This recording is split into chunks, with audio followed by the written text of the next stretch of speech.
Hey there, it's Gary Parrish. It's Thursday, December 23rd, 2021. Welcome back to the CBS Sports Eye on College Basketball podcast, where we sometimes discuss camel fighting, dodo birds, and leaky black. Matt Norlander is here with me, and rest in peace, Arizona's undefeated record. There's a list of things that do not last forever.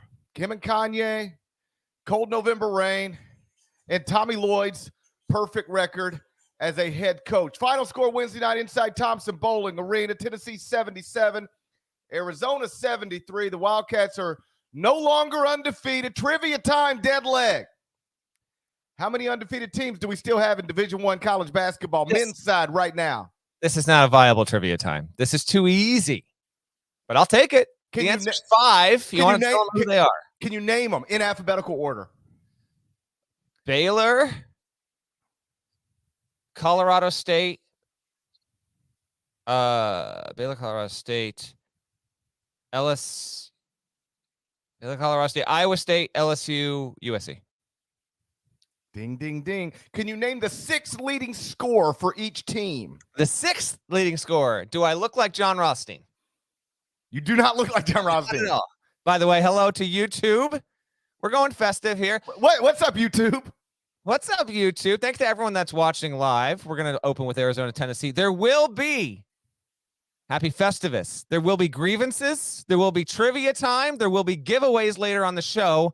I've got some trivia time questions about college hoops and about this very podcast, about Gary Parrish. Be sure to like the video right now. Click that thumbs up if you're watching, even after it's live. Smash it. Smash it. Smash it. Go ahead and smash it, and we appreciate you checking in. This is our final episode before Christmas. So everyone watching live, we appreciate you. If you're listening on your Christmas Eve commute, we appreciate you as well. Parrish, before we get into Arizona, Tennessee, I don't want to wait any longer. Go ahead and show the people what you're wearing right now. You're gonna have to stand up and show what, like, you might think, oh, Parrish has got he's got a Christmas sweater on. That's kind of cool. Why don't you really show them what is? Ladies and gentlemen, that is a Crying Jordan Santa ugly Christmas sweater. We love it. I'm just going typical, like, ski time. Let's go, baby. He's got the Crying Jordan. I love it. Happy Festivus to you, buddy. I bought this when Crying Jordan was a thing, and I think today is the first time I've ever worn it. Okay. I forgot I had it, and then I remembered it, and now here we are. Yeah, I've got my sister-in-law, like 5 years ago. She gave me a gag gift that said, all I want for Christmas is you. Just kidding. It's Dave Matthews. And there's a picture of Dave Matthews. I've worn that shirt maybe once ever. Maybe I'll wear it on our next show after Christmas, because I never wear, like, why am I ever going to wear this shirt? But maybe I'll wear it on the next one. It's kind of like a similar style to that one. But yeah.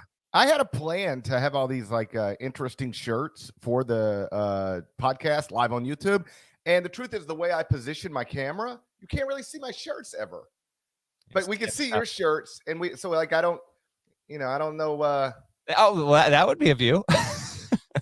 Hey, take a look at this. That would be quite the view. That's how you get fired. That's how you get fired on Zoom. Start messing with your camera angle. I'm not trying to Jeffrey Tubin my career. No. If you know what I mean. So I was gonna buy. I've got them all bookmarked. There was a leaky black shirt I was gonna buy, and a Metro Conference shirt I was going to buy, and a Campbell Fighting Camel shirt I was going to buy. And then I was like, nobody ever sees anything that I wear, so I just wear white T-shirts every time. I know. That's fair. I know. But you get the webcam. Like, I'm not going on my we don't get anything at the nitty-gritty, but I'm not on my my laptop camera. I'm on like a steady webcam, so I got a little bit more of an aspect ratio. Are you familiar with the aspect ratio, GP? I don't know anything about an aspect not at all. Ratio. I know how people get ratioed sometimes on Twitter. That is true. Like seems to happen to Darren Ravel all the time. but I don't know what you're talking about. It is a Festivus episode with a quickness here. We will get to plenty of Christmas conversations and trivia time in a little bit here. But yeah, Arizona, Tennessee, good game. It wasn't a tremendously well officiated game, but I don't know. I didn't come away from that one being like, this is a desecration upon the profession of officiating. I thought Tennessee deserved to win, and Arizona played well, was able to come back and hang close, and it wind up getting a loss, and no shame in it. Arizona fans would take 11-1 in the first year under Tommy Lloyd in the non-conference every single time. They'll take a one-loss non-conference season every single season. So it just so happened to come here on the road. Arizona's next games, as we've mentioned previously, against UCLA, USC, and then Arizona State. So we'll see how bumpy this does get on the ledger for the Wildcats, but Tennessee with a great win. No shame in it with Arizona. I'll have my power rankings go up later on Thursday, and they're a little bit different than Parrish's daily rankings in terms of like, I tend to reward winning streaks a little bit more, but I don't like kill you for a loss. So I'll still have Arizona in the top 10. Like, I think do you have the Arizona still in the top 10? Because I think they should be. I dropped them. How badly? I dropped them one spot below Tennessee. The Arizona Wildcats are 14th in the updated top 25-1. Here's the truth. Strong computer numbers. Gotcha. Who've they beaten? I mean, they've got Illinois is not bad. The fact that you can't answer that question quickly proves my point. Well, no, I mean, Illinois on the road. Like, I don't think they deserve to be knocked for falling by 4 on the road against Tennessee. As we speak this morning, Arizona is still 7 in Ken Palm. Tennessee is 9. No, I hear you. But like I've explained before, whether this is right or wrong, it's all subjective.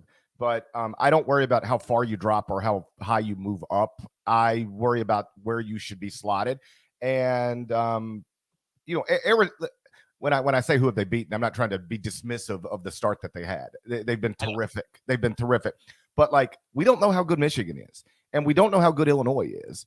And those are their two big wins. Those are the type of wins that sound incredible. Like, if you tell you're going to get them on October 23rd, if somebody says, you realize you're going to beat Michigan and win at Illinois, you're like, woo. But on December 23rd, it's like, oh, well, we'll see. We'll see how good those wins are, because Michigan has been disappointing this season, and Illinois, to some degree, has also been disappointing this season. So when you look at, okay, what has Arizona actually done relative to what we think we know about the sport at this moment, it sounds better than what it actually is when you're trying to put bullet points next to these big victories. But to be clear, they've been terrific, and I've still got them in the top 15. Yeah, I think that's fair. Arizona was leading the nation in points per game and win margin for a good while. That's no longer the case, but they're still in the top 5 in both of those metrics there. So again, these have been good gains, and it's still a very, very fun team to watch. Benedict Mathurin. I did a player of the year, kind of like, personal straw poll, if you will, almost a week ago for the site. And Mathurin was my last cut, because at the time I had Oscar Tshiebwe, who we'll get to in a little bit here. I put him in because he was averaging, north of 15 and 15 and still is. But if I had to redo that today, even with the loss here, I'd have Mathurin in. I mean, he's been outstanding. He's become, Kirk Reese has got a little bit of a mouth on him, and he's plays with real swag, and we love that about him. And I think he got a tech last night. And he didn't deserve it. Yeah, that was a little, That was bad. That was, again, by no means should any of those officials be looking or hoping that, J.D. Collins, who runs NCAA officiating, has to review all this stuff to see if you even get into the NCAA tournament as a ref. That tape last night will not be submitted. They got to hope that's not watched there. But we're in a tight game between two elite teams. Stay out of it. I mean, listen, if somebody gets fouled, call the foul. But you don't have to give that technical foul there. In fact, you shouldn't have. And I'm not saying that decided the game, but that was at a key moment of the game. It didn't need to happen. I agree. Point I was going to make with those between Krisa and then Mathurin, very, very fun team to watch. Now, as for Tennessee, big time win. Tennessee's now 9-2. Its losses have come against Villanova on a neutral, and did not look good whatsoever. I was at that game at Mohegan Sun, and then lost truly the most hideous game I've seen this entire season. This was all of 2.5 weeks ago when they played Texas Tech in the Jimmy V. That was that overtime game that ended in the 50s, but they were struggling to get above 40 in regulation. It was terrible here. But now Tennessee has wins on the neutral over a North Carolina team that's, I think headed toward the NCAA tournament, but is not top tier, top shelf. UNC's not ranked right now. They won at Colorado, which is going to wind up probably being quad 2 win, I would think. And then they have the home win over Arizona. They're they're going to turn around and open league play in a week against Alabama. We'll obviously preview and talk about that game once we get closer to it next week there. But I thought a significant win for Rick Barnes' Tennessee group, which now ranks second in defensive efficiency at KenPom, and got a wonderful game out of John Fulkerson. It was one of the best games he's had in a Tennessee uniform. And between what he was able to do, because here's the thing, Kennedy Chandler had kind of like a pedestrian type of game. This is what I want to see out of Tennessee. I think Chandler's going to really grow into his own and wind up being not just a must-see player, but a pivotal player for Tennessee to have a chance to win the SEC. On Wednesday night, Chandler was just okay. In fact, he got away with he was bad. We don't have to lie about it. He was not good. Okay, fair enough. You know what, Festivus, I got a lot of problems with you players, and now you're going to hear about it. So Chandler was not good. He was terrible. Didn't deserve to wear the uniform. You heard GP, the whole deal there. But even despite that, and playing a team that, still top 15 level objectively in Arizona, they are able to win. I think that's a really good sign. And Fulkerson was terrific. He was 8 of 13 from the floor, 8 of 12 from the line, had 10 boards, 24 points. Again, he's put up a nice career there. He's a veteran, and it was nice to see him put up the kind of game that he needs to put up kind of, frankly, more frequently to ensure that Tennessee's, at that top 10, top 15 level as well. Kennedy, he was 2 of 14 from the field. I mean, that's my little homie from Memphis, but it was not one of his better performances against Arizona. I thought there was some interesting comments from Jimmy Dykes on the call. He said that, at shoot around, and he also noticed during the game, Kennedy didn't really talk a lot. And he is, I've known him for a few years now. He's kind of a quiet guy. He's got a quiet demeanor to him, and that's not always ideal for a point guard. For the guy who's supposed to be your best player and lead your team.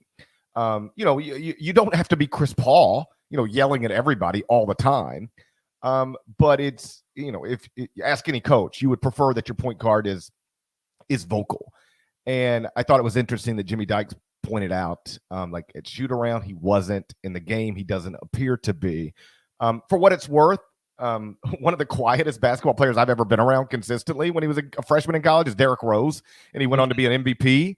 Like, Derrick said nothing, was a perfectly kind young man, just had nothing to say. And he was still unbelievable. So this isn't something that prevents you from being great, but it is something that Jimmy Dykes picked up on that I suspect Rick Barnes and that staff are talking to Kennedy about. He will be there. He is their best player, and he will be their best player, and he will obviously get better as the season progresses. But in this Arizona game, he struggled a bit. I think you make a great point. They just beat Arizona with their best player not struggling. Like, that's a great sign. And a big part of it, like you pointed out, was John Fulkerson. I named him the preseason SEC Player of the Year last season. Yes. And then he averaged 9.5 points and 5.5 rebounds as a normal senior. But now he's a super senior, and he was terrific. 24 points, 10 rebounds. I saw this last night from Wes Rucker, who, of course, works for Go Falls 247. He's terrific. He's in the post-game press conference. Did you see this? No. Somebody asked John Fulkerson, when was the last time, the question was more or less something like this, when was the last time you felt unstoppable like you were against Arizona tonight?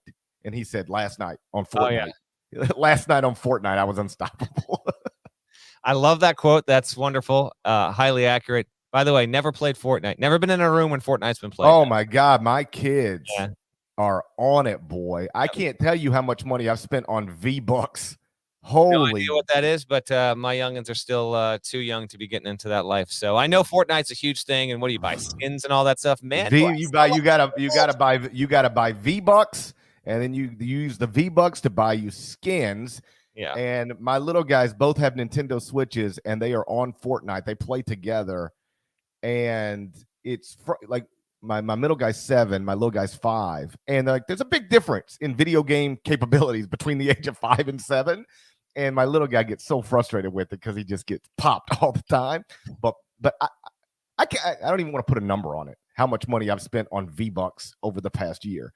It was like a every Saturday thing for a while. Like, Dad, it's Saturday. Remember, we get V-Bucks on Saturday. That was my deal. If you act right, get you some V-Bucks on Saturday. And them dudes can't keep track of anything, but they always knew when it was Saturday, boy. Woo. That ain't my life right now, and I am quite happy. I got nothing else on Tennessee, Arizona. Nice win for Tennessee, by the way. Arizona, which was a scorching hot offensive team coming in, only held to 21 first-half points. That was a season low. So congrats to the Vols, who looked, well, let's put it this way. They looked eager, ready, adroit, and coming off that non-game, the no game against Memphis, they wanted a chance at someone, and it really showed there. So congrats to Tennessee, and should have a Merry Christmas in the Knoxville area. So Deadleg's court report column, it published on Wednesday, focused on various conferences' forfeit policies. We're going to get into that next. But first, check this out.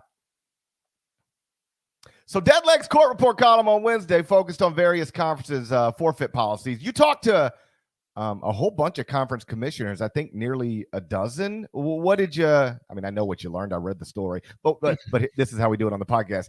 What did you learn while you were reporting the court report? All right, so not if you could do a solid and link this in the episode description for if people are going to listen to this and they want to read it. It is a little long, but this is what the Omicron variant's doing to us. So yeah, I talked about a dozen commissioners, almost everyone in the power conference structure. I couldn't get Kevin Warren of the Big Ten because the Big Ten doesn't play games in league play again until January 2nd. So there's not the same amount of urgency to update its forfeit policy the way that other leagues have at the moment. But you know, I think the big story on Wednesday in college sports, well, it was one, Texas A&M now can't play in the Gator Bowl because it's had an outbreak. So the issue college basketball has inevitably jumped to college football. And then the other thing was just everything tied to the Omicron variant and how college basketball's had, I mean, as we speak right now, I think we're 56, 57 teams that have had to go on pause. In reality, it's probably a couple more. There might be a couple of teams that are technically on pause right now. They just haven't announced it because they're not playing a game. There's no reason to do it. So the number continues to rise. And so with all this, we talked about this a little on the Tuesday episode, but the need for forfeits to no longer be league policy has been activated. You had the ACC reverse its rule. You had the Big 12 and the Big West technically were the first ones to do it. They voted on that Tuesday. And then the ACC, the Pac-12, the Mountain West did it. There have been some other leagues. The Big South has done it. There's been a lot of leagues, but not every league, which was interesting to learn. The American Athletic Conference, the Atlantic 10, the Missouri Valley, and the WAC all have discussed and passed for now revoking their forfeit policies. And I spoke with Missouri Valley Commissioner Jeff Jackson, and I spoke with WAC Commissioner Brian Thornton and A10 Commissioner Bernadette McGlade about all of this. And some of it is the past like 5 days have been so insanely noisy and topsy-turvy. Let's just make absolutely sure, because the other side of this is that, and Jeff Jackson told me more about this. He said, listen, if you want to get rid of it, that's fine. But if you get rid of the forfeit policy, the absolute most crucial detail to this season that was not true last season, conference scheduling was specifically built with having rescheduled games in mind. You knew it was going to happen. You had back-to-backs. You had travel partners in some leagues. So there were mechanisms in place to help replace a lot of games. And that's why actually last season, a lot of power conferences and a lot of leagues, even though we lost games, a lot of them were made up because the schedule allowed for it. That is not the case this season. The schedule was built as though we weren't still in the dumbest pandemic of our lifetimes, that we wouldn't be losing games. Reminder, your boy right here, humongous idiot. I mean, all-time bad call, under 0.5 forfeits this season. Horrendous. Okay. But this is really bad. That's really bad. I mean, but I'm not going to play that audio again. I brought you down with me on that, if you recall. So anyway, Jeff Jackson was saying you are going to have effects with all these teams. Let's say team A can't play. Okay. And you're going to say, okay, now it's a no contest. We'll try and reschedule. Team B can play. And then you're going to try and reschedule. Then it could affect Team C and Team D and then Team E, because you're going to try and put all these pieces together when you don't have the schedule to do it. So what actually might wind up happening is you lose even more conference games because of this, and your standings are just as much of a mess. Having the forfeit rule in place isn't perfect, but it also takes the gamesmanship element off the table. And by that, I mean, as Parrish no doubt has heard from coaches as well, there is no shortage. It's not an overriding sentiment, but there's no shortage of cynicism over teams not playing games and coaches having no way of proving that that the other team legitimately can't field a team. I had a coach tell me last night, he said, I quoted him because I'm not going to show you the coach, but this is the quote. He said, first of all, we got bleeped out on 4 or 5 games last year, and now I know that's going to happen again. This is a coach in a league that's forfeit rule got reversed. He said, I'm telling you right now, teams will duck games. I don't think we need to go backward here. Are we always going to cancel games going forward? Are we just going to keep pulling kids out? When is this going to stop? Will it change next year? Do we have any promises that it won't? His point is this. You can have situations where there might be teams, depending on where they are in the standings and how the schedule lines up, say, you know what, like, we don't have 3 starters, so let's just say it's just health and safety, school protocols, because what's happening is the team that doesn't wind up playing, they don't have to be completely transparent with the other team about who's not playing and why. Jeff Jackson did say there is you have to attest, each team doctor has to attest that that's the case. Like, in theory, the team doctor is removed from the coach and all that stuff. But it was a good point. You take the gamesmanship off the table. The forfeit is still there. You know the schedule no matter what. And so I'll just tag it with this. It's a long story. We haven't even got to the other elements. But he said, it's not like we're not going to readdress this in 2 weeks if we don't need to. But this idea that you don't have a case against keeping the forfeit on the table is not entirely true, particularly because we believe we'll get a number of teams that will get fully boosted, and hopefully this issue won't be as prominent in 3 weeks as it is now. It was interesting, kind of both sides of the case there. I would take forfeits off, but I understand why some leagues aren't yet. My perspective after talking, not so much yesterday, but over the past 8-9 months, through last season and throughout the off season, was that you're right. There is a perception among coaches that people were gaming the system to get out of games. When you talk to people who work in conference offices, they're less sure of that. Like, what conference administrators will tell you is that coaches are paranoid and they always believe somebody's trying to get over on them. It probably happened somewhere, sometime, but not nearly as often as the coaches think that it happened. Who's right, who's wrong, I don't know. But I from my conversations, coaches' perception of how much people were trying to get over doesn't line up with conference administrators' perception of how often teams were trying to get over and get out of games for whatever reason. Listen, I understand it's complicated and reasonable people can disagree on this. I would just forever argue. I'm trying to avoid worst case scenario. And the worst case scenario for me is making a team that's 100% vaccinated forfeit a game because they had breakthrough cases that were unavoidable because we're dealing with a variant that is more contagious than anything we've ever seen. I think that's the worst thing that can happen here. So let's do what we can do to avoid that. And let's perhaps there's no perfect way to make sure everybody is being transparent and honest, but I mean, Jesus, at some point we got to trust somebody, and can we trust the doctors who are making these decisions? Like, if the doctor says you can play, then go play. And if the doctor says you can't play, then don't go play. And yes, I'm sure somewhere, somebody will get over on somebody else. Like, okay, fine. I'd rather have that happen somewhere, sometime, than watch fully vaccinated teams have to forfeit games and by extension perhaps cost themselves a chance at a conference championship because of breakthrough cases that they could not avoid. I don't feel sorry for unvaccinated teams that have to shut down and forfeit. If you told me there was a way to make the unvaccinated teams forfeit and let the fully vaccinated teams not, I would say yes, that's what I'm for. If you can't get your team fully vaccinated or close to it, and you have to shut down, then that's on you. That's a failure in leadership. But if you're fully vaccinated and you still got to shut down because of breakthrough cases, because we're just living in an unprecedented time, I don't feel like a forfeit should be the byproduct of that. Yeah. But as we record this Thursday morning, I would expect a couple more conferences to announce that they're going to walk back their forfeit rule. I will also add the Pac-12 has a wrinkle, though. The Pac-12 still has a forfeit on the table. Again, this is where it gets a little bit little bit tricky, but the Pac-12 is leaving open the possibility for forfeits if, in the judgment of the league office, the spirit of sportsmanship, I think is how they're calling it. Basically, like, if the league has reason to believe that a team has not played a game when it otherwise could have, then they can still assess a forfeit to a team. So that threat still looms in the Pac-12. But these other forfeits are now off the table. Like Washington had to take a forfeit loss because it couldn't reschedule against UCLA. That's now UCLA doesn't have that league win. Washington doesn't have that league loss. There were reports on Wednesday that the Big East rescinded it.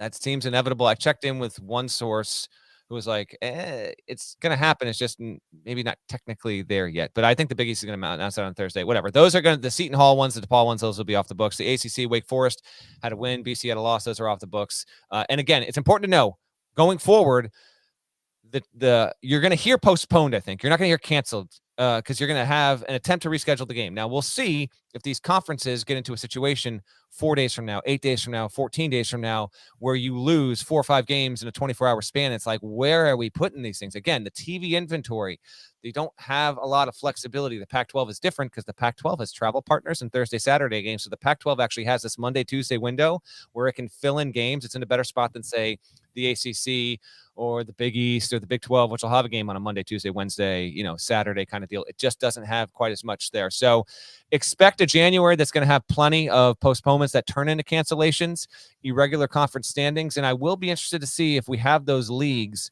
that have the forfeit rules still on the books. And if we have more that still have forfeit rules that ultimately decide not to change it.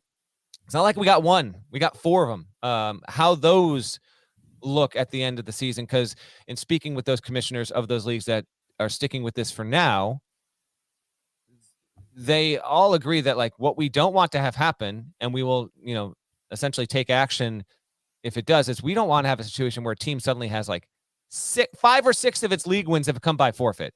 The forfeit rule was put in place with the best of intentions, and the intentions were no one knew there was going to be an Omicron variant, and it was a way to encourage vaccination, spread good word on public health, and tell teams, listen, if everyone else is vaccinated and, you are protected against positive cases, that was the idea, right? And now Omicron's just changed the dynamic of everything. And so that's the forfeit side of it. You got a thought, or can I get to the other half of the course? Well, I would just put in like the policy that's been floating around, because like I wouldn't want to leave it up to we think we can play, we think we can't play. Like, well, we're not going to play. I don't want that. I think the one that I've seen floated and I believe implemented with some conferences is if you got 7, you have a roster. That's also going to be across the board, right? Yes. Right. You have a roster. Now, in walk-ons are a part of your team, so they count. If you don't want them to be a part of your team, kick them off your team. But as long as they're on your roster, they're part of your team. You got 7 healthy players and 1 healthy coach, you can play the game. I would draw that line as strict as that. And because what I wouldn't want to ever get into is, all right, we're missing our 7th leading scorer and 9th leading scorer. We could play. We're losing our top 2 scorers. We can't play. No. I'm telling you, man, that cynicism exists. And that's why I draw the line. If you got 7, if your doctor, and again, at some point on this stuff, we just got to trust somebody, right? I know. And if your doctor, if all the paperwork's in and all the tests are back, and you've got 7 healthy players and 1 coach, you're going to go play the game. And if you have to play it without your top 2 scorers, that's too bad, but we're doing the best we can. Yeah, it's called the 7-1 rule. Although the Big 12 has 6-1. All you need is 6.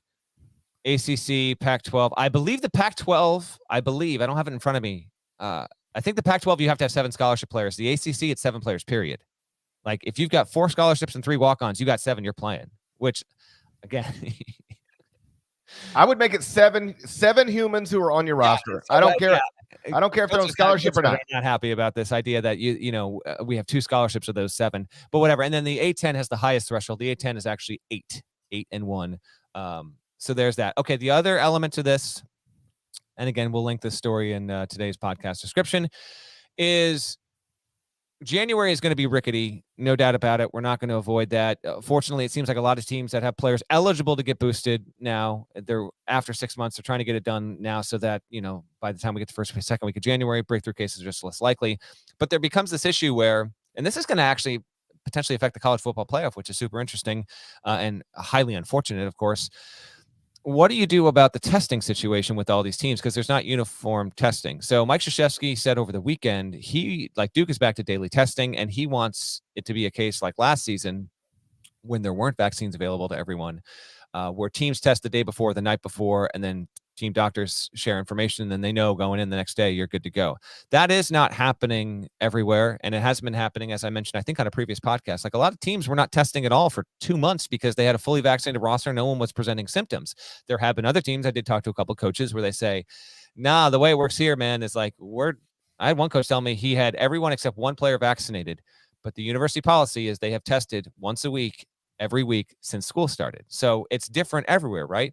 The question becomes, and the NFL and the NBA are dealing with all of this, is pretty much everyone agrees that if you show symptoms and you test positive, regardless of your status of vaccination, you need to sit, obviously. If you are a member of a team and that happens and you're unvaccinated, you immediately go into contact tracing, obviously. But if you are asymptomatic and you are 2 shots, and particularly if you are boosted, as Adam Silver talked about with the NBA, because the great thing about the NBA is it's got all this money to use on testing. It's monitoring its population of thousands of people between players and employees. It's got like real functional data that is supremely helpful on this. Adam Silver said earlier on ESPN this week, listen, 90% of our cases are Omicron. It's ridiculous how quickly Omicron has taken over the country. We didn't know this was a thing 5 weeks ago. And in a week's time, it went from like 5% of cases in the country to 73%. It's absurd how transmissible Omicron is.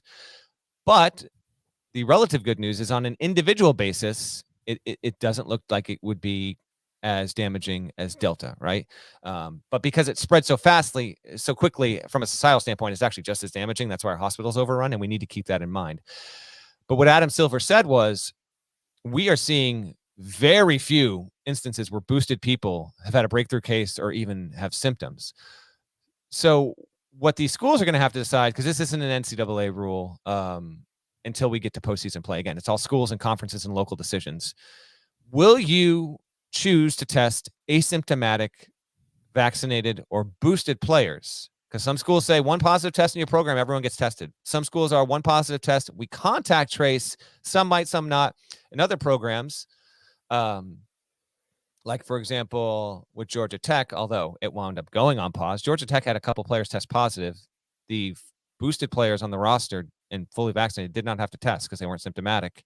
Subsequent tests put them in. But if you're going to have that situation, you are less likely to lose games. The NCAA is following CDC guidelines. We also have to talk about quarantines and isolations. It's a very knotty, thorny, complex issue here.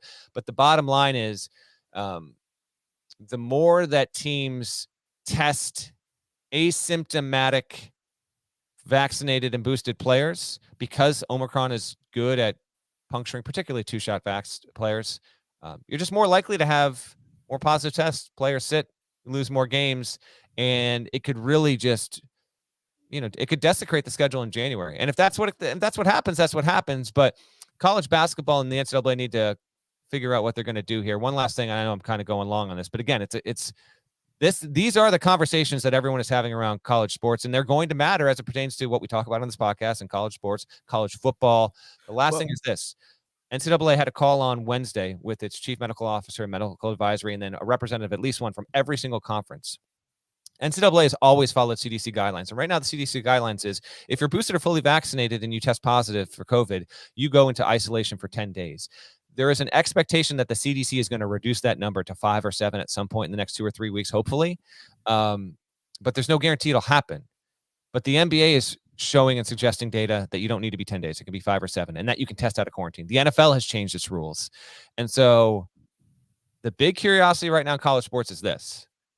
You got the college football playoff coming up in 9 days here? Georgia's got COVID issues.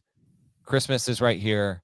What if you have one of these teams, Alabama, Michigan, Cincinnati, Georgia, where they've got significant players that are fully vaxxed, maybe even boosted, test positive, right? would a conference relying on its own medical group choose to follow the science from the NBA or the NFL and not wait on the CDC change and go out of step with the NCAA to create its own protocol? So theoretically, a team could get its player out of quarantine in 5 or 7 days instead of having to wait 10. And that difference in days is the difference between those players playing in a football game or not. And how will that impact college basketball going forward? Very interesting to keep an eye on, because there's going to be more coming in the next couple of weeks. Yeah, it was interesting. The college football playoff announced yesterday that the semifinals will be played on New Year's Eve. And if somebody can't play, they just forfeit.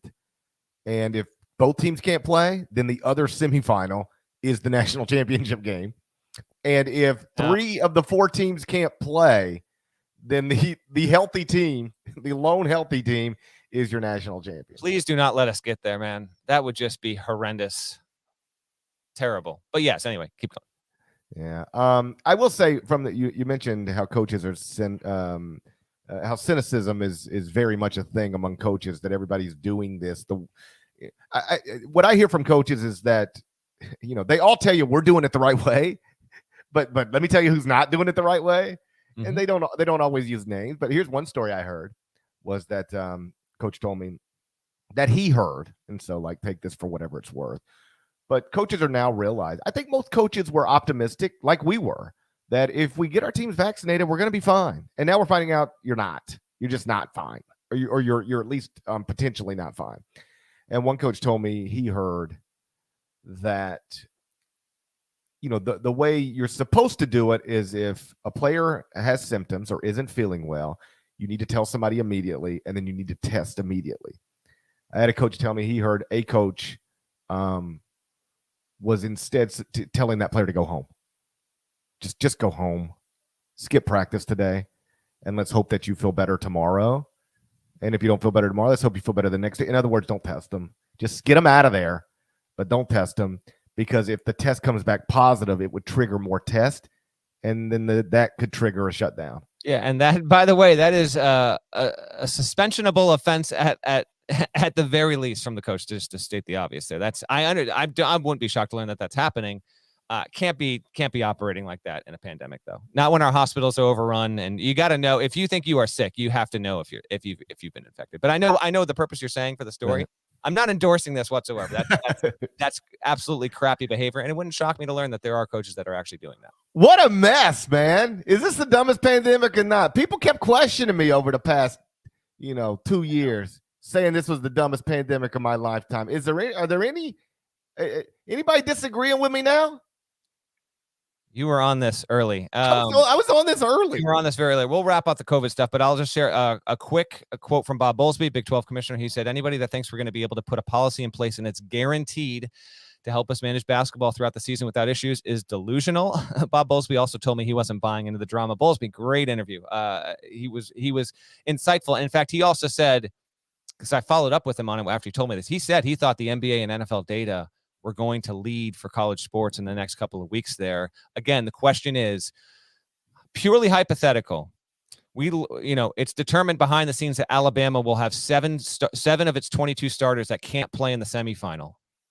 Would the SEC, with its own medical group, be in contact with the NFL, with the NBA, and say, the data here for boosted players suggests that isolation can be cleared after 5 days, granted that the tests are negative instead of 10? And if they think, I'd just be interested to see if we get there. Or if we're in the middle of January, there's no CDC update to guidelines. The NCAA is not going to change until the CDC does. We know that's the case. Would any conference change? I don't know. We'll wait and see on that right now. But yes, it's going to be plenty noisy. Again, there's more in the story in the corporate report. You can go read it. And there we are. You want to talk a little more hoops before we get to the Christmas goodies? Yeah, and I would make this note because I get some pushback on this on radio sometimes too. It's a lot of COVID talk and protocols and testing and Omicron. And the truth is, this is the dominant story in sports. It just is. It's the dominant story in college football right now. It's the dominant story in college basketball right now. It's the dominant story in the NBA, in the NFL.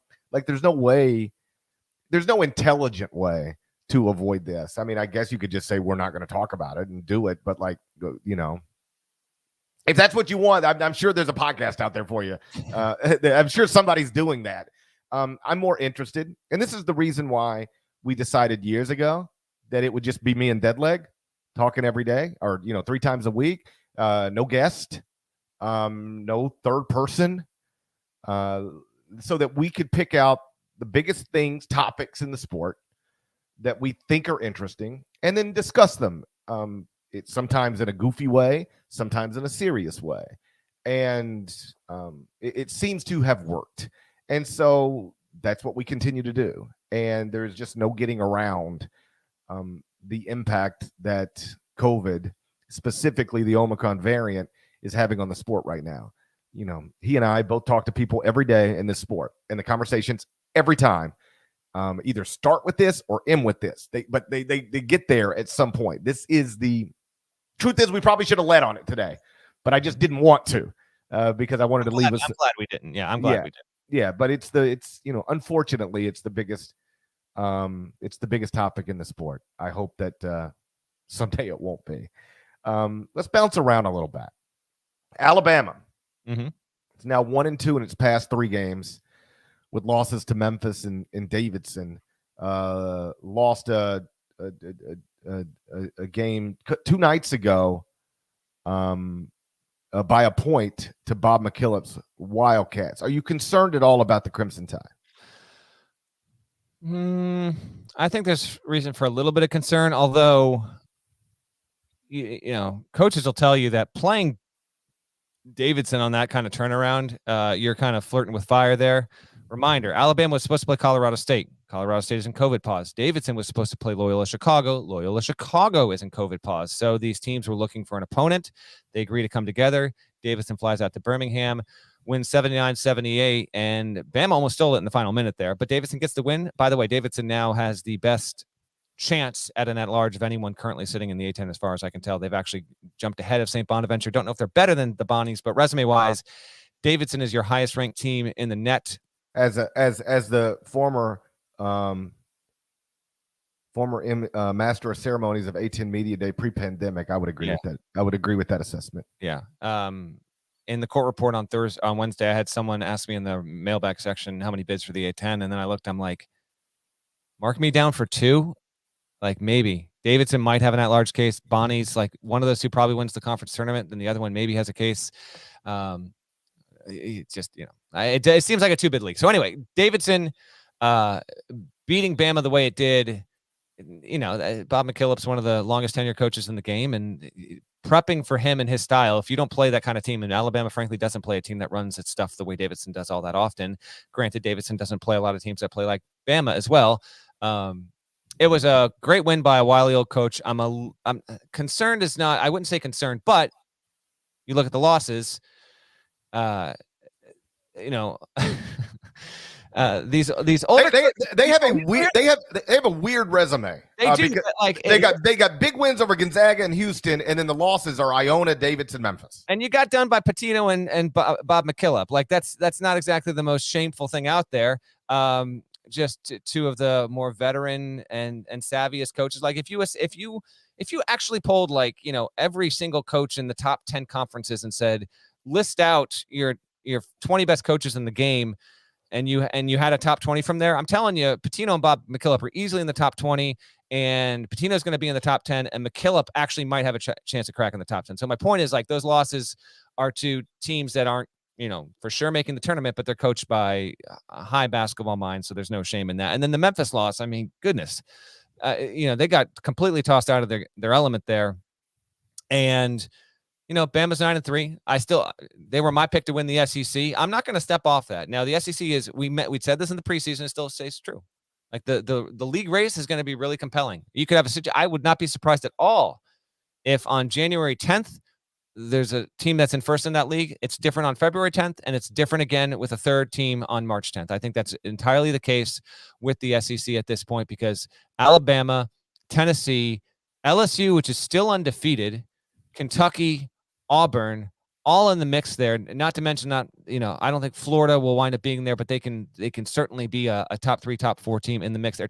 Arkansas has appeared to be a bit fraudulent, but it was a preseason top 4 team in that league going in there. So the SEC is going to be the best league race in men's college basketball this season.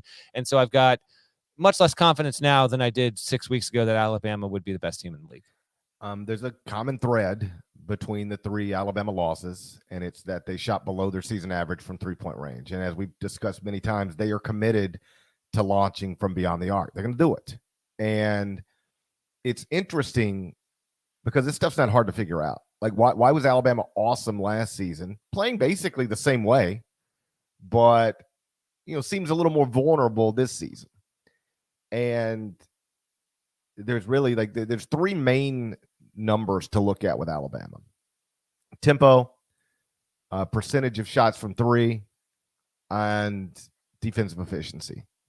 Last season, they were 11th in tempo, played fast, 3rd in adjusted defensive efficiency, according to KenPom. They really guarded you. And 46.5% of their field goal attempts came from 3. They made 35.2 of those. They averaged 27.6 3-pointers per game, and they made 9.7. That was last season. And they were your outright SEC champs and your SEC tournament champs. I've seen some people say this season that they're taking too many threes. Not really any different than what they were doing last season. So last season, 46.5% of their field goal attempts were from 3. This season, it's 46%. They're actually taking a little less of a percentage of their shots from 3 this season. If it wasn't a problem last season, it shouldn't be a problem this season. The problem this season is that they don't guard the same way. They were 3rd in adjusted defensive efficiency last season. Right now, they're 52nd in adjusted defensive efficiency, according to KenPom. So one of the points I had made over and over again last season was that they're going to guard you, they're going to play fast, and they're going to launch from 3. And when they bomb on you, when they knock down 15, 16, something like that, they're going to blow you out. It is why going into the tournament, I said I thought the one team that could beat Gonzaga, even if Gonzaga played well, Gonzaga plays poorly, like a lot of teams could beat them. But I said going into the tournament last season, the one team that can beat Gonzaga, even if Gonzaga plays well, is Alabama. Now, I was wrong. Baylor should have also been on that list. Should have been 2 teams. But the reason I said Alabama is because Alabama is going to shoot, they're going to shoot 27, 28, 29 threes on you. And if they make 13, 14, 15 of them, you're in trouble. If they make 18 of them, you're going to get blown out. They're playing the same way this season. The problem is that last season, if they made them, they could bomb you. And if they missed them, they could still beat you because they guarded so well. Well, this season, both things are one of those things is still true. If they make them, because they're going to take, right now they're taking, I think 29 threes a game. If they make 14, 15, 16, they're going to beat anybody. But when they're not making them, like they didn't against Iona, like they didn't against Memphis, like they didn't against Davis, they don't guard the same way. So now when they're not making them, they can't beat. I'm not saying they can't beat you. I'm just saying that's the common denominator in those losses. Last season, they were good enough defensively to beat good teams even when they weren't making shots. Now they're not guarding well enough on the defensive end to beat you to beat good teams when they're making shots. And that's a slightly oversimplified way to look at it, but like everything I just told you is true. Get to the other team in the SEC that looked pretty good last night because we got to talk about this. Oscar Tshiebwe is a monster. This dude got 14 points and a Rupp Arena record 28 rebounds in a 95-60 blowout of Western Kentucky. 28 rebounds in 35 minutes on the court. What? Awesome. We love it. By the way, it overshadowed the fact that Kellen Grady hit 6 threes, had a game high 23 points, which was those are good gains. I kind of like that Cal put Tshiebwe back in. Everyone wanted him to go back in because they had the game in hand and he could have finished with 5 or 6 fewer boards. But yeah, man. How about so here's the notes on Big Oscar here. So breaks the previous Rupp Arena mark by Shaq in 1990. Shaq had 21 boards at Rupp Arena. Now Oscar has that. The most rebounds for a Kentucky player in a regulation game, non-overtime, in 52 years. 52 years was the last time someone had more than 28 in regulation. Dan Issel had 29 against LSU in 1969. Tshiebwe's 28 boards are the most in a D1 game since Kendall Gray, as Parrish knows this, obviously. He's very familiar with Kendall Gray, from Delaware State in 2015. And my favorite stat of the night, Tshiebwe had 28 boards. Western Kentucky had 27. He out-rebounded the entire team, man. He out-rebounded a group of hill-toppers. And one of those hill-toppers is 7'5". Jamarian Sharp. Just ridiculous, man. You know, it's the most rebounds by any SEC player in at least 20-plus years there. And let's see what I didn't check this before. I'm going to bring this up right now. Oscar Tshiebwe. What do you need to know? What do you need to know? I can tell you. I know everything. His rebound average on the season right now as of this morning. His offensive rebounding percentage. I need his rebound average. What is he averaging? He's averaging 15.5 rebounds per game. There we go. Okay, so he was under 14 last night, and now he's at 16.1 points, 15.5 boards.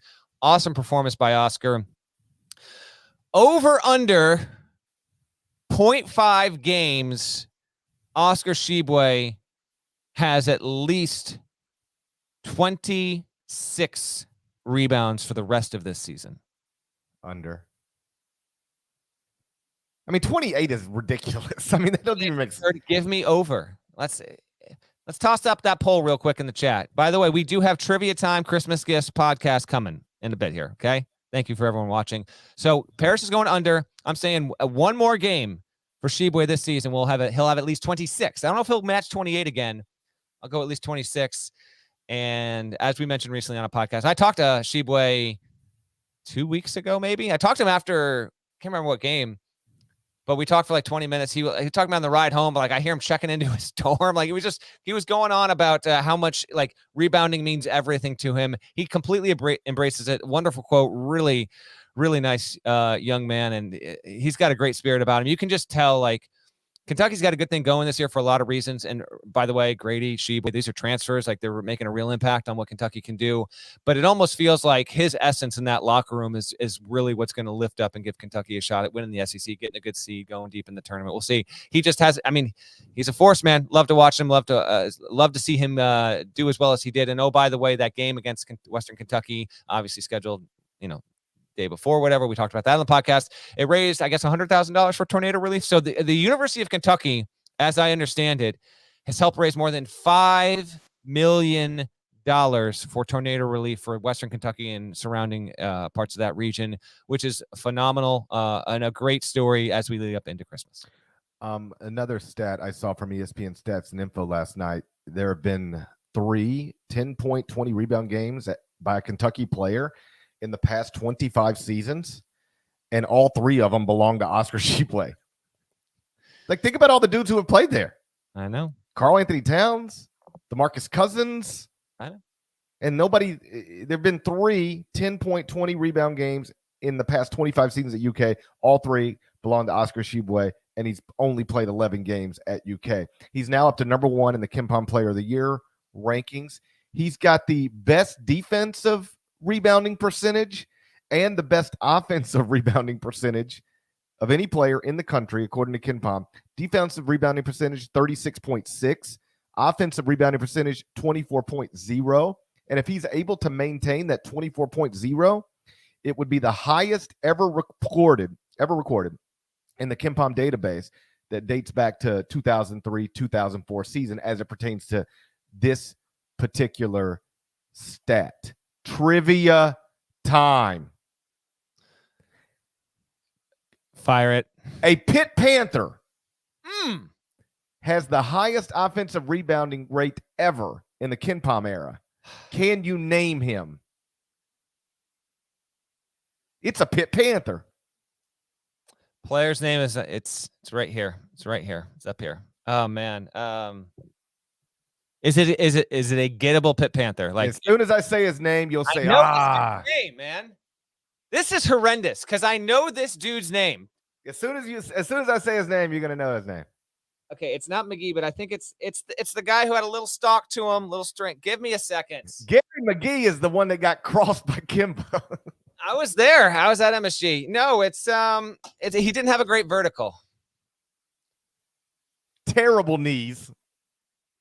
Like actually had something wrong with his knees that cost him in the NBA draft because like doctors were like his knees are he doesn't like the stuff I have in my knees and the stuff you have in his knees. He didn't have it in his knees. I got a clue. I can't accept this one. Trivia time's going forward. I love the live chat element, but this is the guy I was thinking. I can't accept it. DeJuan Blair is who I couldn't think of. That's it, right? Yeah, it is DeJuan Blair. So future trivia times, I got to close the comments section here on our little back end, so I didn't see it because I saw it. I was like, yep, that's who it is. DeJuan Blair. DeJuan Blair had an offensive rebounding percentage of 23.6 in the 2008-2009 season. By the way, did you know this? Oscar Tshiebwe also led the nation in offensive rebounding percentage in 2020 as a freshman at West Virginia. I did know that. Yes, I did. Of course you did, but you didn't know DeJuan Blair or RJ Barrett. How about this? I did all of this prep work last night before I went to bed. Yeah. And I am so tired right now. I woke up 7 times in the middle of the night with crazy dreams. DeJuan Blair? No, I'm going to tell you 2 dreams I had. The first dream I had was me and Nate Oates were at your house helping you hang curtains. Okay. Me, you, and Nate Oates were hanging curtains. I had a dream about that last night. And then I woke up and I was like, what in the world was that about? I went back to sleep and I had a dream that I was playing golf with Oscar Tshiebwe.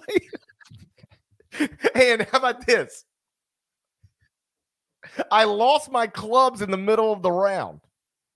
And I'm like, where are my clubs? He rebounded them all. And like that was the majority of the dream. Me and Oscar Tshiebwe were looking for my clubs. We're going back in the clubhouse.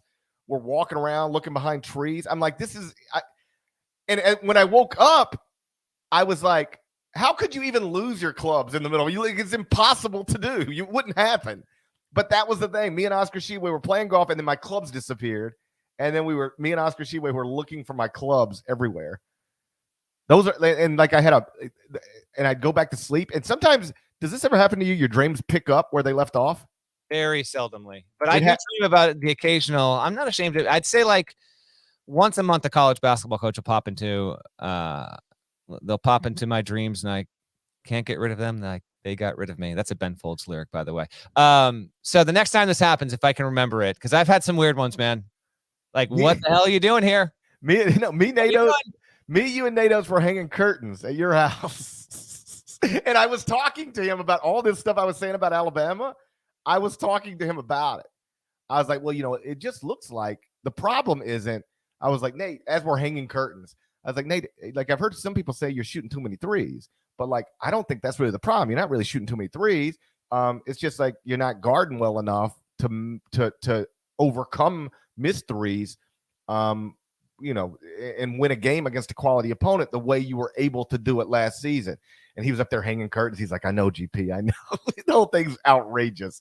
Those are my dreams. I'm so tired. I got to get a nap in today because I woke up feeling like I haven't slept at all. Okay. Don't worry. I'm carrying the final 15 minutes of the show. I got content. I got trivia times. Before that, though, we got to at least mention there was a compelling ACC game on Wednesday night. Duke is the only team in the AP top 25 from that conference. It trailed at the half for the first time this season. And then you look up, second half adjustments, they get it done, and Duke wins. And there was some, I thought, and I'm going to note this in my power rankings for Thursday as well, I thought there was a new reason for more optimism for Duke fans about why this team really could separate itself from the rest of the league. There's no question, and it was AJ Griffin. He was 5 of 7 from the field, 13 points. It was a 76-65 victory over Virginia Tech, and he's now scored in double figures in 3 of Duke's past 4 games. We've talked about him before. He was the 3rd 5-star freshman on the roster. The other projected one-and-done lottery pick, like Paulo Banchero, and he had a preseason knee injury, and he missed time and fell behind and barely played early in the season. But now they're starting to work him into the rotation. He's starting to look more like himself, and there's nothing original about this point. But, like, Duke rose to number 1 in the country in the AP poll while getting nothing from AJ Griffin. Nothing. But now they're starting to get him comfortable and starting to get him into a rhythm. And I guess I just put it this way. How good can Duke be when they add another projected lottery pick to the rotation? Because that's more or less what they've just done. Duke has a chance here to kind of firmly establish itself as a top 5 level team week over week over week if Griffin's going to be this good. I mean, Banchero put up a workman like 23-8 here. Keels will give you a couple moments each game that just reminds you of really the change from a season ago with this team. And I did think like that first half, Virginia Tech made it a good game, and Mike Young's team was able to, drop a couple crosses on Duke's face there, and then Mike Krzyzewski made the adjustments, and Griffin was. I was kind of wondering how much of an impact player he would be this season, because I know his reputation coming out of high school, how good he was, but I didn't necessarily anticipate him being anything better than the 5th best player. And I don't know, like they didn't get anything out of Mark Williams on Wednesday. And again, it's a nice luxury to have if you have everyone click and then look out, but you don't need, humongous performances out of only like 2 players. That's not the case here. Griffin's coming along very well. Wendell Moore is one of the few players in the country averaging north of, like 16, 17 points, 5 assists, 5 boards a game. They just got a lot there. And it was a good win for the Blue Devils, who I think objectively look like a top 3 team in the country now. All right. What you got to close this thing out? I'm sleepy. So I got all sorts of stuff here. So we're going to bring it on. Bring it up here. Oh, wow. Little Christmas. Come on now. Forgot to bring my Snoopy Christmas mug. I'm not sure if you recognize how loud that is. Okay, I'm going to turn down a little bit. I got the cans on this. Listeners in real time can let me know. That bed seems pretty good here. So we got a trivia time coming. I'm telling you, it's definitely loud. Bring it down even more. How's that one for you? Good? Whatever. I don't care anymore. Okay. What is today? A Festivus for the rest. That's right. Festivus. Okay. We're going to get with some grievances. Are you aware of the Festivus grievances, GP? I'm familiar with it because people love to bring it up. But like I've said many times, I love Curb Your Enthusiasm. I've seen every episode. At the time, Seinfeld was a big thing. That was before DVRs and stream anytime. And I was busy doing other things. I wasn't sitting at home like a nerd watching TV. I was out trying to have premarital sex. I was 15, not out trying to have premarital sex, and loving Seinfeld, taping it on the VCR. By the way, someone goes, that is unthinkably loud. This is like 2 minutes ago. I appreciate your help, because I don't have, again, I got the buffer here. I got the buffer. So you're a little softer in my ears than normal. I'm told that volume is good. That's right. Festivus. Here's the rule. The tradition of Festivus begins with the airing of grievances. I got a lot of problems with you people. Now you're going to hear about it. Okay. I got first Nada, you're on the clock. I need at least one Festivus grievance. Parrish, also going to need a Festivus grievance. I got 10 Festivus/Christmas take grievances. Okay? Let's go.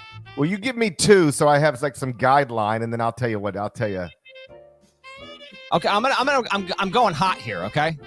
First of all, Villanova, you're killing me. Preseason top 3 team for me. 8-4, rebounded well against Xavier. I like that 71-58 win. Got to be better. I don't have a lot of college basketball grievances here, though. Other grievance, the Omicron variant. Are you kidding me with this thing? You're literally killing us. Enough. Dumbest pandemic of our lifetime. Do you remember when we were together on the opening night of the season at the Champions Classic? I do remember that. The Delta variant was out there. We were aware. We were taking our precautions, but we were fully vaxxed. I believe you were boosted. I was soon to be boosted. No Omicron variant on the mind.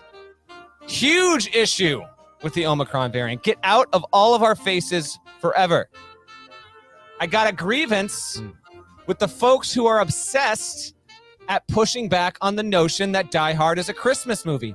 For those of us that are correct and understand that Die Hard is a Christmas movie, can you let us live our lives, please?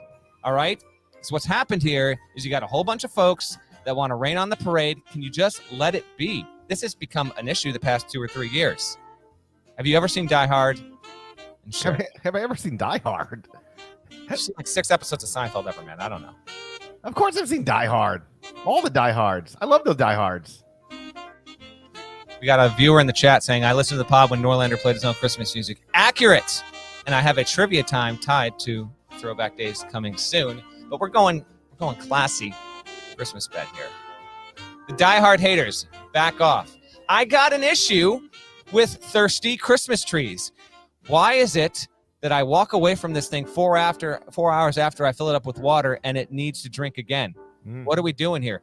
By the way, no idea if sugar works. I've just been doing it for 20 years. Mom said put sugar in the water in the Christmas tree. Maybe I need to stop doing that. Thirsty Christmas trees. Don't like it. Got an even bigger grievance with people that insist that fake trees are better than real trees. That's never true. Are we on the same page? We have a real tree. Got to have a real tree. Get that fake stuff out of my life. We have a real tree. I got a serious issue. Oh. I got a grievance. I got a big problem with the lack of songwriting ingenuity over the past 25 years when it comes to Christmas tunes. Where are our modern holiday classics? Mariah Carey wrote a banger in 93 that I'm not over the moon for, but I gotta admit, it's a banger. It's a banger. I read something where there's been like billions of streams of that. She's made so much money off of that song every Christmas season. I believe it. Banger, undeniably. Since then, what's going on? Don't give me NSYNC. All right, none of that stuff. My wife loves like the NSYNC Christmas album. Amanda Shires just put out a Christmas album. Have you tried that? I need modern classics. It's Michael Bublé and Josh Groban carrying the gang for the past 20 years here. Every Christmas list is populated with tunes that were written between 1952 and 1987 for the most part. Side note, pro or con, Wonderful Christmas Time, Paul McCartney. For you, pro or con? I'm pro. And John Lennon's Happy Christmas. Yeah. I'm way pro on Lennon. Wonderful Christmas Time, horrendous. Terrible. Now, I might be getting to a point here where it's flipping me, okay? But I've hated it for 20 years. Here we go, a little reindeer action for Parrish. I just cannot stand that music anymore. Well, it's switching up soon enough here. All right.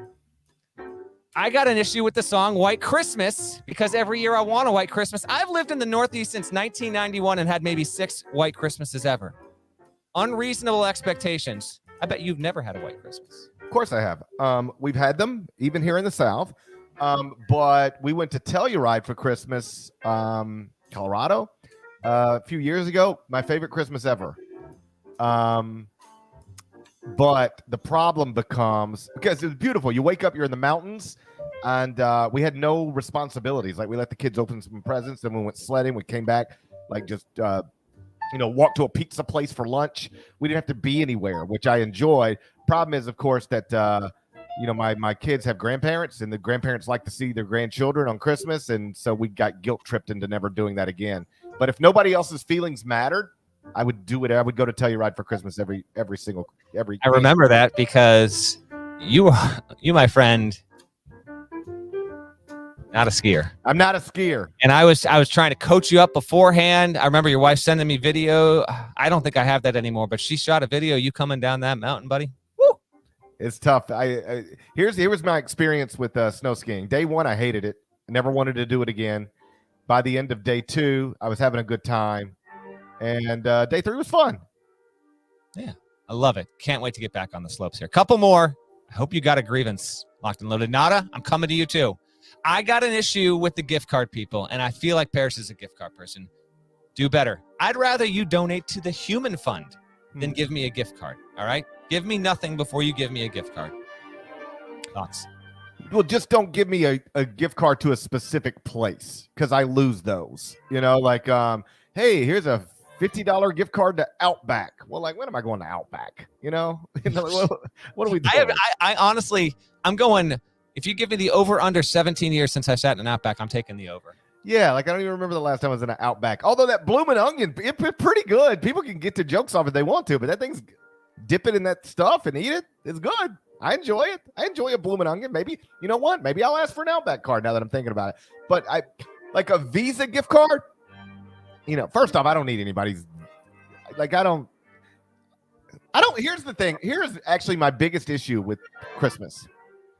I don't need anything or even want anything because I know this sounds terrible, but I'm just being honest with you. Such a Grinch. Anything I want, I get. I don't want for things over long periods of time. The music switch, as Parrish is talking about how rich he is amazing, by the way. That's not what I mean. I just mean like I don't sit around going, man, I would really like to have this new iPhone. I'll ask for that for Christmas. I just say I'd really like to have a new iPhone. I'm gonna go get one right now. Yeah, I get when I want something, I get it. And then it comes Christmas time, and inevitably, you know, my father or my mother, anybody other, like, hey, what do you want for Christmas? I don't want anything. I don't want anything because I have everything that I want. I have everything I want. I'm lucky. Just incredible. I got 3 more.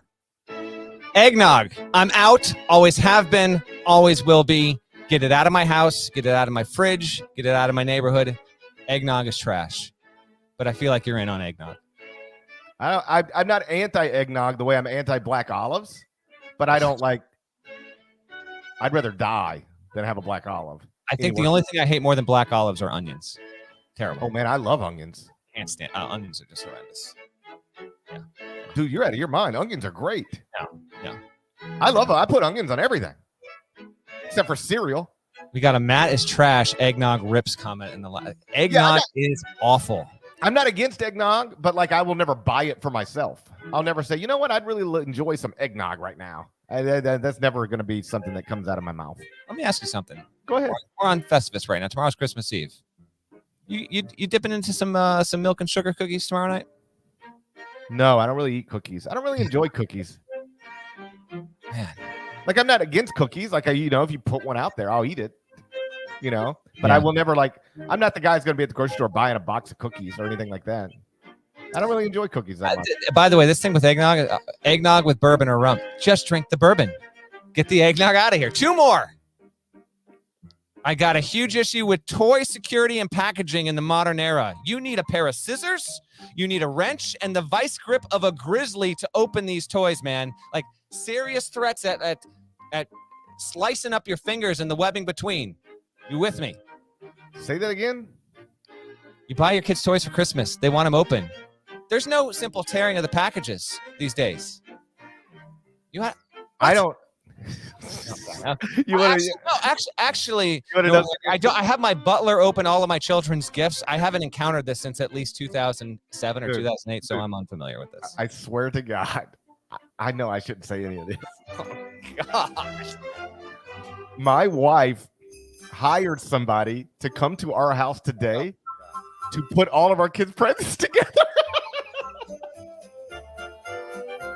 I swear to you.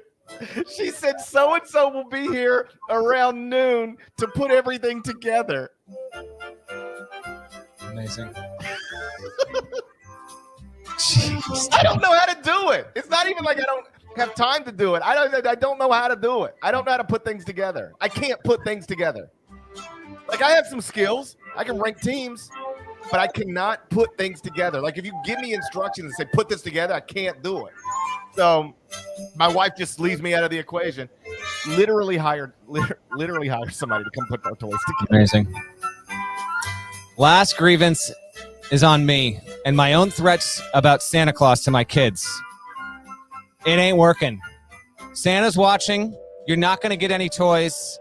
I'm owning myself on a daily basis over the past couple of days. Santa's power over my children does not exist. And I'm lost right now. I'm in a blender. My 3-year-old. Nothing. Like he owns the place. Santa holds no power over him. So my last grievance is with myself and my inability to properly threaten my children and Santa and what he can and can't bring to the house. Dude, my kids are out of control. Like, don't even talk to me about it. Completely out of control. Like, They have they take all the Gatorade bottles. Like they're and the friends come over and we got like a fridge, got a bunch of drinks in it, and they take Gatorades and they take one drink and then they play they get just enough of the liquid out of it so they can play the flip the bottle game. So I've got like 11 kids, and that's an exaggeration, 6 kids in the driveway playing flip Gatorade bottles, and they leave all the bottles out there. And so I look at my little guys and I'm like, yo, you cannot just leave the driveway covered in Gatorade bottles. You have to go pick up the Gatorade bottles. I can't. What do you mean you can't? How can you not pick up Gatorade bottles? You've been flipping them for 2 hours. Yeah. Meltdown City.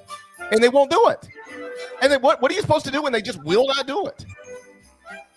I know somebody's going to say punch them, but you can't punch your kids. No, you cannot. You can't punch your kids. We got to do trivia time. By the way, we're bumping up in real time here. My wife has to go to my son's kindergarten class and help with Christmas here, so we got a few minutes before I got to bounce. But I promised you trivia time. But I also promised Nada on the mic. Nada! You exist. You're real. I want one Festivus grievance up in this podcast. Say hello to our listeners and viewers. Hello, everybody. I am real. We will establish that now I'm in continuity. But also, my one Festivus grievance, can we stop playing the same 5 Christmas songs over and over? You've got James Brown, Santa goes straight to the ghetto.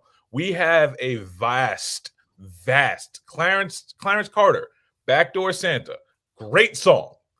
We can stop playing the same 5 songs over and over.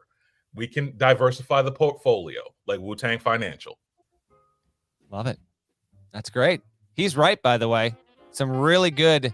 By the way, follow Nada on Twitter at Nada the Scribe. That's Nada, Nata the Scribe. GP, before I get this trivia time in, can you give me one? Can you give me a Festivus grievance?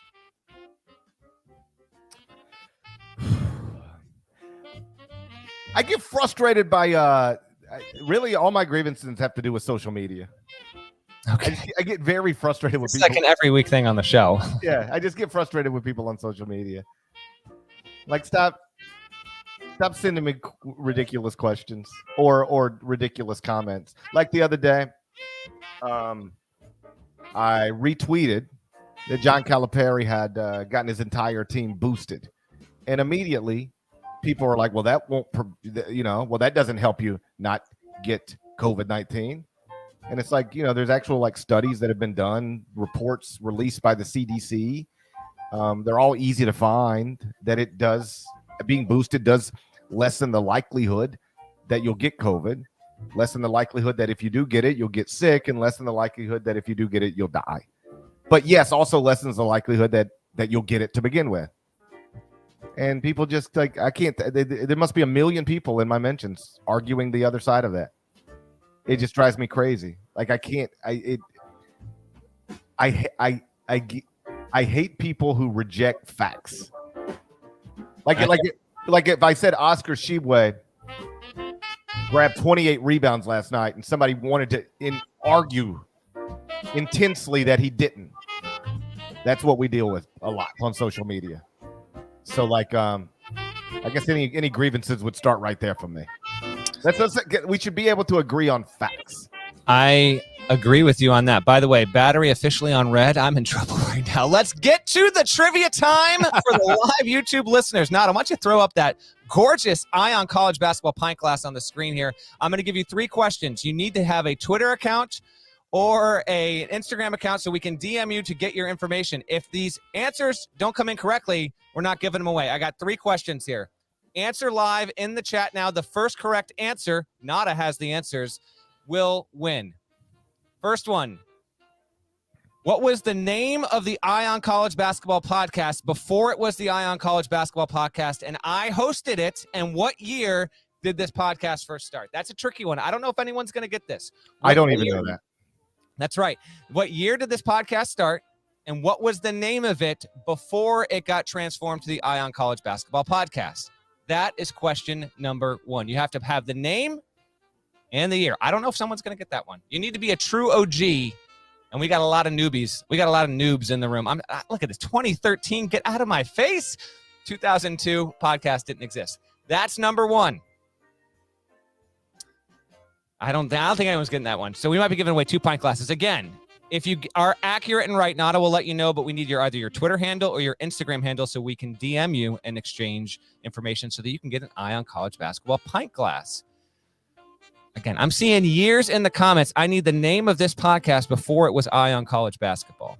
I ran an independent website. That's a big giveaway there. Okay, question number 2, basketball related.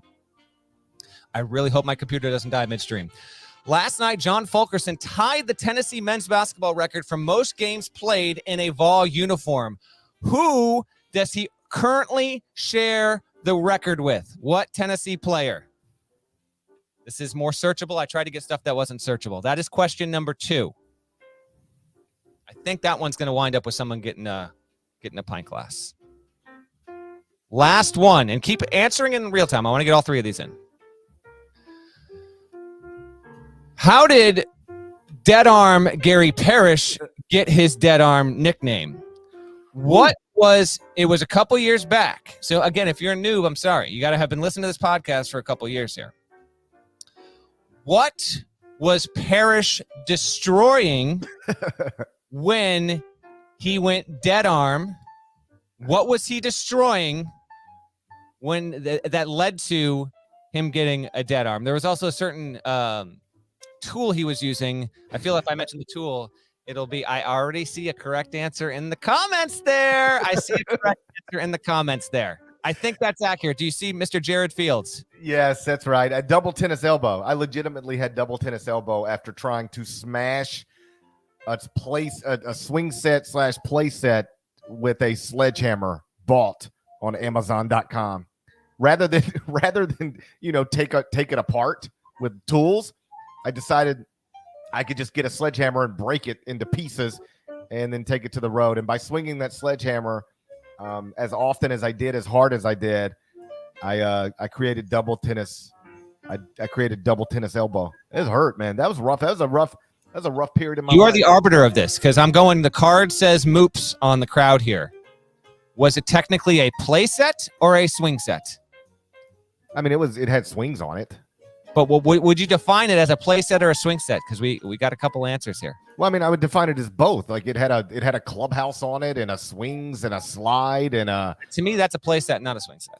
I mean, it had swings on it. I know, but a swing set I think is a standalone deal. But it's ultimately up to you. If you want to say swing set, we have a different winner. That's all I'm saying. I would argue that anybody who said play set or swing set is accurate. So whoever said one of those things first is your winner. Okay. Fair enough. Those are the 3 trivia questions. Again, what was the name of this podcast before it was Eye on College Basketball, and what year did it start? Who currently shares the record for most Tennessee games played? We do have a correct answer. I don't know if it's in the chat. I don't know if you were first, but the answer is 1, Wayne Chisholm. That's Wayne correct. Chisholm. Wayne Chisholm. That's my little homie from near Memphis. He's not little. That's my little homie from near Memphis. And I don't know if the first one's going to be Gat. I might hang on to that one for a future episode. Again, if you have not liked this podcast, please do so. Subscribe. Spotify, like 100+ people gave it 5 stars on Spotify. Everyone, please have a safe, Merry Christmas. If you enjoyed this on Christmas Eve or Christmas, we hope this segment, made it all the more enjoyable for you. It might be the longest one of the season here, but it was awesome. I hope so. I love doing this show with you. Nada, thank you for making this a wonderful start. And as we wrap up, before you do the shouts, I mean, I got 4% battery. I'm I literally might drop out on the live stream. There are basically almost no games till our next one. Are you good with doing a little year in review? Because there's not going to be a ton to talk about. And we're going to give a Sunday night episode. Little year in review. We did that. I think last year, or the year before. Have a little fun, little look back. Oh, gosh, Well, let's think on it. Okay, I'm good. If Parrish doesn't want to do a year in review, I'm bringing at least 10 minutes to a year in review. That's all. Maybe I'll just set you up for your own year in review, and I'll sit here like this.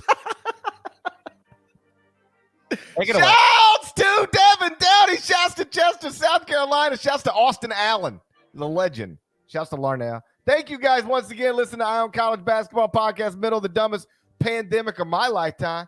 So stupid.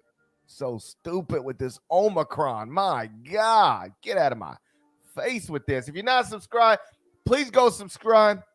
Anyway, you subscribe to podcasts, Apple Podcasts, Spotify, 5-star reviews if you got the time. If you've ever had sex before you were married, We need a 5-star review. There's more of us than there are of them. Don't ever forget that. We're going to talk to you again on Sunday night. Have a Merry Christmas. Till then, take care.